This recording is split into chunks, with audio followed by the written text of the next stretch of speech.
There's no location of consciousness, really. But is this is known experience. This is experience. The eye dropping from thought to the heart, from the head to the heart, Mm-hmm.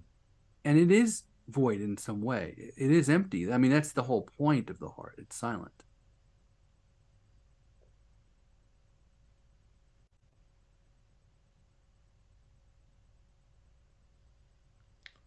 Is that spark or flame something other than awareness? No, And yet it appears to awareness, or right. Well, awareness that's can. right. That's the thing. That's right. It's kind of the meeting point. It's really, in some ways, it's the first. It's the seat of the goddess in some way, in the most subtle sense. So it's the first point of objectivity. Exactly. Exactly.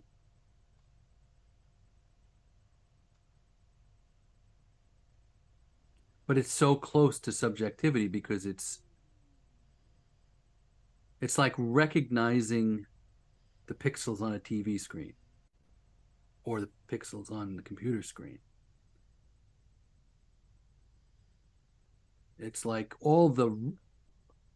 it's very subtle, meaning if you recognize the screen's pixels, you're recognizing the raw data from which all the images in the screen are made, the grosser forms, the grosser objective world. But from the heart, where there's a kind of radiance that becomes the grosser world, or that appears as the grosser world, let's say it that way. As it's radiating from the heart, it's a shower of rainbow energy or of multicolored energy that becomes what is seen, what appears. I mean, and ultimately, from my experience, it's the white light that becomes that rainbow energy.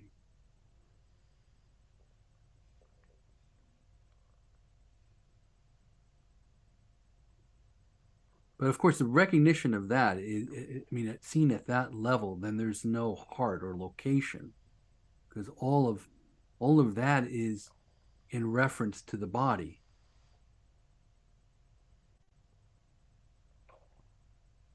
and the body is just another part of the objectified universe. It's not even seen when doing this anyway, this dropping. It's just referenced as the location, as a thought, really. To get out of the head. Yeah, but, well, yeah. I mean, because you start from where you are, right? So we experience ourselves as having bodies and all of that. And Ramana said as much to Papaji, actually, because Papaji challenged him on the whole teaching of the right side of the heart. Mm-hmm. He said, my experience is the self is everywhere and it's nowhere. And Ramana said, yes, but this teaching is for people who are identified with the body. And it's not just it's describing an actual experience. And I think initially, if I might be wrong about this, but I'm pretty sure I'm right about this, and you'd have to check with David God. But I think initially, or maybe not initially, but maybe it's not a time thing, but when questioned on it, besides Papaji from other people, he said, well, this is taught to Kundalini, people who are interested in Kundalini yoga, because they always wanted to come out the top. And he felt that that was like an experience that just was a kind of yogic experience, but not wouldn't take you beyond for far enough. So he said, okay, fine. If your energy flow is going up there, make sure it comes right back down here and goes to the heart, because it comes, here beyond the display of all the arising into that silent cave. like you were saying, void, that silence, it brings it back to the unmanifest, not as a kind of, at least this is my take on it. It's not like a fireworks display as the top of the head would be, like, Mm-hmm. wow, like that. It's back to quiet, to this, to where the source of energy is, where the lotus is in the lake still. In other words, it's just nothing, and out of that is that lotus. It's the meeting of Shiva and Shakti right there.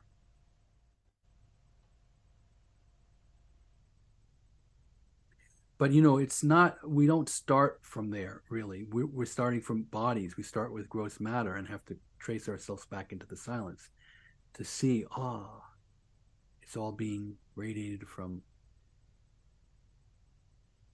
that emptiness. And with the appearance of the body, that emptiness is found to be in the heart at the right side. Thank you for drawing that out of me. I learned all that just as much as you did just now. Quite. I've never spoke it this way. It is my experience though, and it's funny. I don't know that I would have said that before this moment, but it is, Mm. and has been. Just never really took note of it exactly. Hmm. Interesting. Thank you, Lee. Thank you.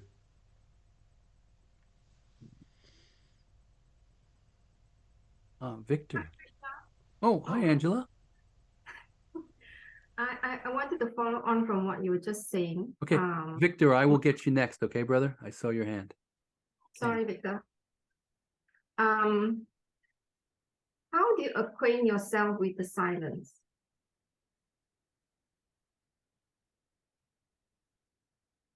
How do you recognize it? What do you do? I mean, I don't know whether there's a word. Yeah. I mean, if I'm interested to to explore silence, What is aware of sound?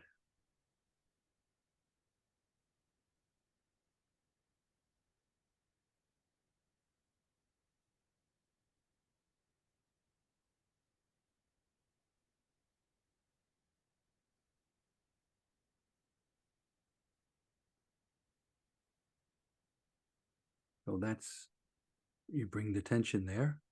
That's silence.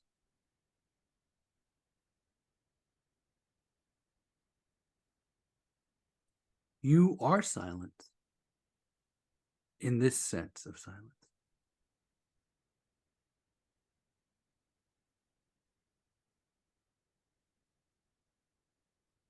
Another way of saying it is you can bring awareness to where sound is arising from. What is it in?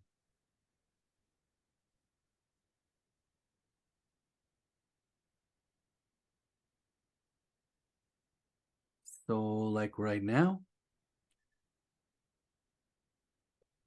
you're hearing a lot of sounds, maybe high pitched noises. Maybe there's dogs barking, cars passing, crickets. There may be hardly any sound in your room. But all of that sound is arising in something. So if you allow yourself to hear all the sound together, even your internal sounds or any high-pitched noises in your ears that you're hearing, those frequency, any sounds, and you hear all the sounds like a symphony, like you're listening to music where there's all these different instruments, but it's all one thing. You just include it, include that, include that, include that, every sound. then what all that sound is in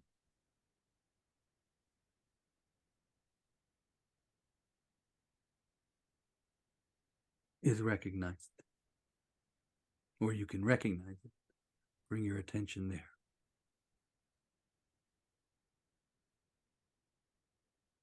So whether you think of it as inside, the one that's aware of sound, or you think of it as outside, what the sound is all arising, same.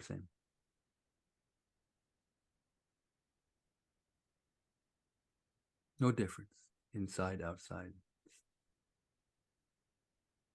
What is here is no difference from what everything is arising in. It's all. Does this make any sense, Angela? And in fact, when you ask the first question, like what is aware of sound, it's interesting. It's not really a process. It's it's immediate.